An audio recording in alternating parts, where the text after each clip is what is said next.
আসসালামু আলাইকুম welcome back to another live. আমরা আছি ট্রাভেল উৎপরাতের সাথে এবং আজকে আমরা জার্নি করব বাংলাদেশের যে কয়েকটা দ্রুততম রেলের জার্নির পথ রয়েছে তার মধ্যে অন্যতম ঢাকা টু কুড়িবাড়ি রেলপথে আমরা আজকের মতো সঙ্গী আমাদের লালমনি এক্সপ্রেস এবং আমরা লালমনিরহাটে যাব। লালমনিরহাট থেকে কুড়িগ্রাম থেকে রংপুর হয়ে আরও কয়েকটা জেলার বিভিন্ন দর্শনীয় স্থানগুলো আমরা দ্রুত দেখবো এবং আপনাদেরকে দেখাবো। আপনারা অবশ্যই আমাদের সাথে থাকবেন।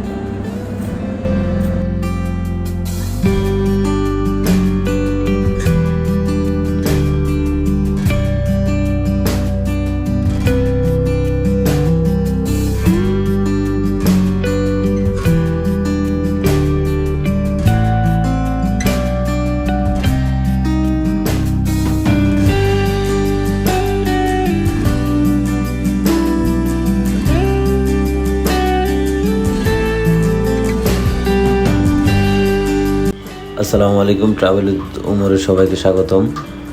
এবার আপনাদেরকে নিয়ে যাব লালমনিরহাটে। তো লালমনিরহাটের সকল দর্শনীয় স্থানগুলো আপনাদের দেখানোর চেষ্টা করব। তো আশা করি আমাদের সাথে থাকবেন আর উপভোগ করবেন আমাদের লালমনিরহাট এক্সপ্লোরিং ভিডিও।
এবার আমরা যাত্রা করি হচ্ছে ট্রেনে।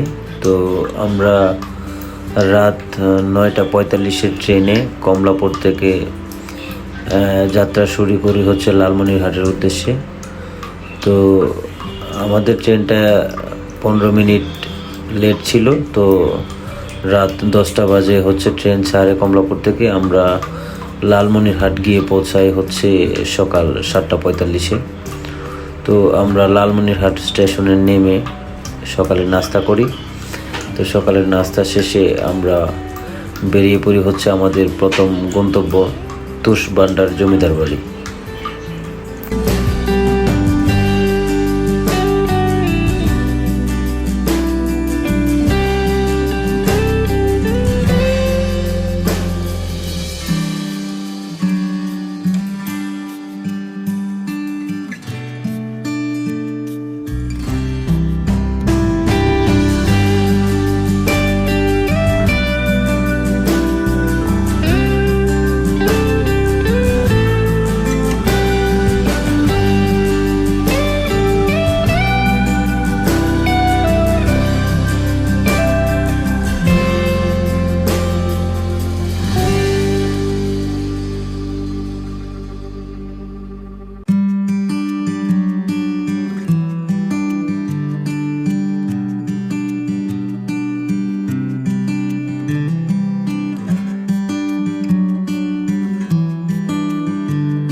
Back to another blog. আমরা এখনো আছি, দেখছেন চমৎকার একটা দৃষ্টিনন্দন নয়নাভিরাম জমিদার বাড়ির সামনে। এটা হলো লালমনিরহাট জেলার কালীগঞ্জ উপজেলার সদরে অবস্থিত তুষভান্ডার জমিদার বাড়ি, যার ঐতিহ্য রয়েছে, ইতিহাস রয়েছে এবং এখনও মাথা উঁচু করে দাঁড়িয়ে রয়েছে। আমরা বিস্তারিত জানাবো আপনাদেরকে এই জমিদার বাড়ি, তুষভান্ডার জমিদার বাড়ি লালমনিরহাট জেলার কালীগঞ্জ উপজেলার সদরে অবস্থিত। আজকে থেকে প্রায় 400 বছর আগে এই জমিদার বাড়ি গোড়াপতন হয়েছিল, যার ঐতিহ্য রয়েছে। 400 বছর আগে জমিদারের বাড়ির গোড়াপতন হয়েছিল মহারাজা দীনেন্দ্রনাথের হাত ধরে, এবং জমিদারি প্রথা যখন বাংলাদেশ থেকে বিলুপ্ত হয় 1947-এ, তারও 12 বছর আগে অর্থাৎ 1935 সালেই কিন্তু এই জমিদার বাড়িটি পরিত্যক্ত অবস্থা থাকে। যেহেতু জমিদার শেষ বংশধর, জমিদার বাড়ি শেষ বংশধর কালীপ্রসাদ রায়, যিনি মূলত এই জমিদার বাড়ির সর্বশেষ বংশধর, ওনার মৃত্যুর পর জমিদার তখন থেকেই মূলত জমিদারি অবসান ঘটে, এবং এই কালীপ্রসাদ নামেই কিন্তু আজ এই উপজেলা কালীগঞ্জ উপজেলা। এবং এটা আরও বিস্তারিত অনেক কিছু আছে, আমরা আপনাদেরকে জানাবো তুষভান্ডার জমিদার বাড়ি। আপনারা যদি উত্তরাঞ্চলে ভ্রমণ করেন, বিশেষ করে লালমনিরহাট অঞ্চলে, তাহলে অবশ্যই এই ইতিহাস ঐতিহ্যের অন্যতম একটা মাথা উঁচু করে দাঁড়িয়ে থাকে সাক্ষী তুষভান্ডার জমিদার বাড়ি, আপনারা এক পলক দেখে যাবেন।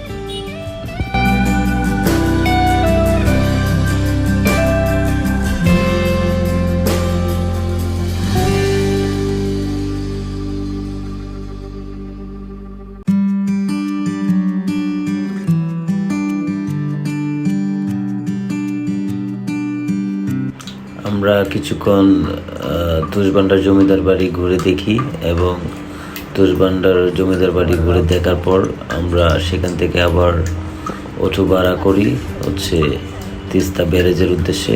তো আমরা সেখান থেকে সরাসরি চলে আসি তিস্তা ব্যারেজে।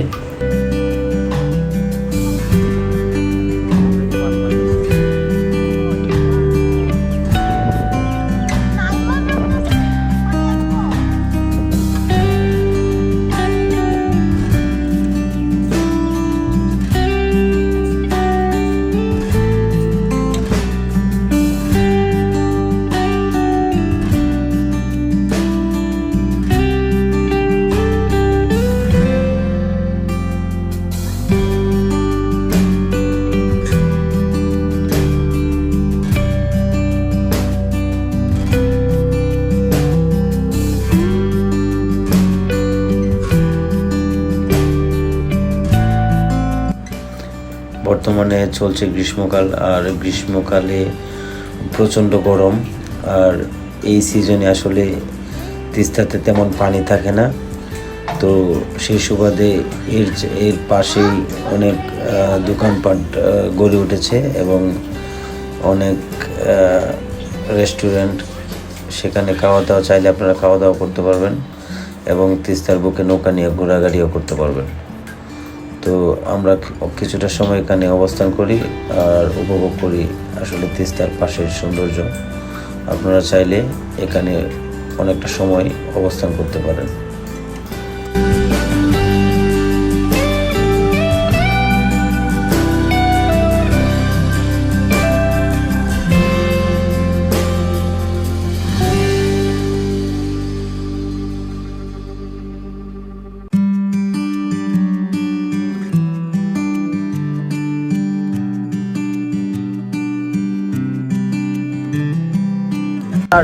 আমরা এখন আছি বাংলাদেশের অন্যতম সেচ প্রকল্প তিস্তা ব্যারেজ প্রকল্পে, এবং আপনারা দেখছেন দুই পাশে তিস্তা ব্যারেজের যে তিস্তা নদীর উপর নির্মিত এই তিস্তা ব্যারেজ, এবং এটা হলো এই অঞ্চলের দুরন্ত অঞ্চলের সেচ কাজ সুগম করার জন্য এই তিস্তা প্রকল্প। যদিও বর্ষাকালে ভারতের ফারাক্কা বাঁধ ছেড়ে দেওয়ার কারণে এখানে বন্যায় ডুবে যায়, এবং এই শুকনো মৌসুমে ফারাক্কা বাঁধে বাঁধ দেওয়ার কারণে এখানে পানি পায় না, আমরা খরায় ভুগি। তারপরও আমরা এটাকে নিয়ে অনেক গর্ব করি। এটা 1990 সালে এই প্রকল্পটা হাতে নিয়েছিল তৎকালীন রাষ্ট্রপতি কলিগত হোসেন মোহাম্মদ এরশাদ, যার সুফল আজও বাংলার মানুষ পাচ্ছে। নয়নাভিরাম দিনকে দিন এটা পর্যটকদের কাছে আকর্ষণের কেন্দ্রবিন্দুতে পরিণত হয়েছে। প্রতিনিয়ত দেশের বিভিন্ন জায়গা থেকে উৎসুক জনতা এখানে আসছেন এই প্রকল্প দেখার জন্য, এবং আমরাও এসেছিলাম দেখার জন্য, এবং আমরা ভিডিওর মাধ্যমে আপনাদের দেখানোর জন্য ভিডিও করলাম। আপনারাও সময় পেলে এখানে আসবেন, চমৎকার তিস্তা নদীর উপরে এই তিস্তা ব্যারেজ প্রকল্প দেখে যাবেন।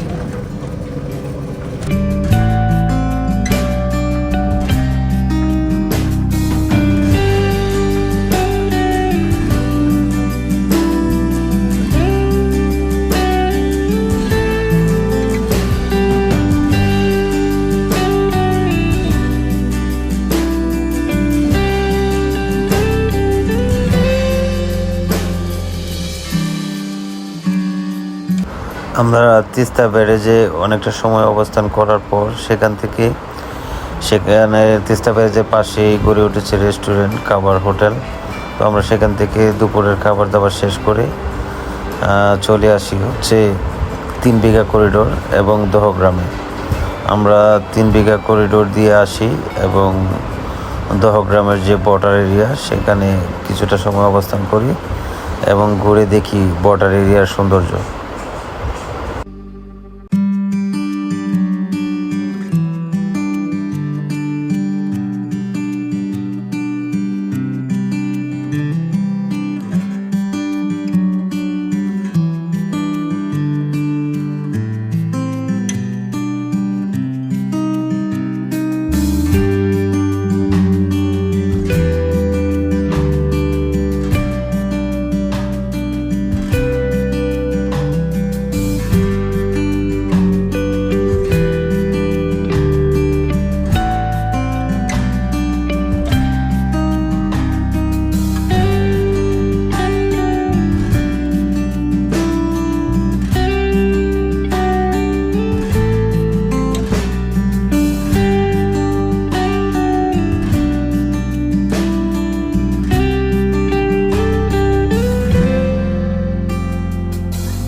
আমরা এখন আছি দহগ্রামের আঙ্গুরপুতা গ্রামের সর্বশেষ সীমানায় আছি। এখন আমি আছি বাংলাদেশের একটা সীমানা পিলারের কাছে দাঁড়ানো। আপনি দেখছেন এই পাশে বাংলাদেশ লেখা এবং এই পাশটাতে ইন্ডিয়া লেখা। হ্যাঁ, এবং আমি যদি দেখাই এখান থেকে পুরো ইন্ডিয়ার সীমানা। হ্যাঁ, এবং এখান থেকে বাংলাদেশের সীমানা শুরু এবং এইখান থেকে 150 মিটার পর্যন্ত হইলো এই যে ইন্ডিয়া লেখা। এখানে আমি দেখাই, এখানে ইন্ডিয়া লেখা, অর্থাৎ এটা আমাদের সর্বশেষ সীমানা। এখান থেকে 150 মিটার পর্যন্ত আমাদের সীমানা থাকবে এবং ওই ওদের সীমানা থেকে 150 মিটার ওদের থাকবে। দুই দেশের মিলিয়ে 300 মিটার থাকবে নো ম্যানস ল্যান্ড। এই 300 মিটারের ভিতরে কোনো দেশ আন্তর্জাতিক আইন অনুযায়ী কোনো ধরনের ইমারত নির্মাণ করতে পারবে না, প্রাচীর নির্মাণ করতে পারবেন না, বা ওই ধরনের কোনো কার্যক্রম তারা করতে পারবে না। এখানে নো ম্যানস ল্যান্ড এটা অরক্ষিত থাকবে। তবে হ্যাঁ, আন্তর্জাতিক আইনে যেটা বলা আছে সেটা হলো আমার দেশে আমার অংশের যে জায়গা সেখানে আমার যদি জমি থাকে আমি চাষাবাদ করতে পারবো। আমাদের দেশে যে সীমান্তরক্ষী আছে তাদের কাছে অনুমতি নিয়ে আমি এখানে চাষাবাদ করতে পারবো। পাশাপাশি ভারতীয় সীমান্তরক্ষী বাহিনী যারা আছে তাদের কাছ থেকে অনুমতি নিয়ে তাদের দেশের নাগরিকেরা তাদের জমিতে চাষাবাদ করতে পারবে। আমরা একটু যাবো সামনে আঙ্গুরপুতা সর্বশেষ সীমানায়, আপনাদেরকে দেখাবো।